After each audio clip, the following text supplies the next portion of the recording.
Today, I would like to tell you a little bit about an extremely demanding buyer that my colleague and I had an opportunity to work with. This gentleman and his wife relocated to the US and diligently worked as many hours as they could. They saved every penny.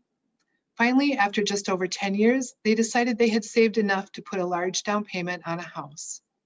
We took them to see many houses, but finally on Friday evening, they found a house that they liked. They did not believe what the house would actually be sold for. So, going against our advice that the house would be under contract by Monday, they made a minimum offer thinking they would be the only ones bidding on the house. Sure enough, the house was under contract by Saturday afternoon. It sold for nearly 70,000 more than list price.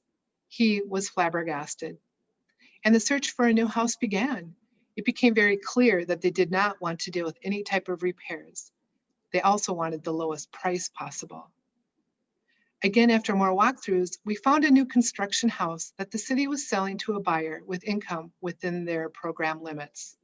They qualified, but then the real work began.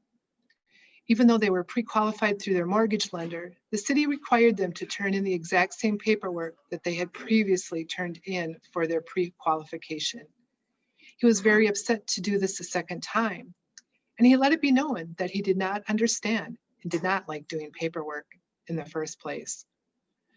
During the course of the paperwork process, we made several trips to see the house. Each time they would pick out hiccups and become very upset that the house was not in pristine condition. To make matters worse, the city received an offer on the house for nearly 60,000 more than the listed sale price. The city made it clear that they would not make any additional repairs beyond the agreement with the contractor. Our buyer had a long list of things that they would like to have done to the house. This clash was a huge sticky point for us. He made many attempts to have more done to the house than listed in the original contract agreement. He would have an even bigger explosion each time. Then he would move on to an ever bigger demand and then explode with even more anger.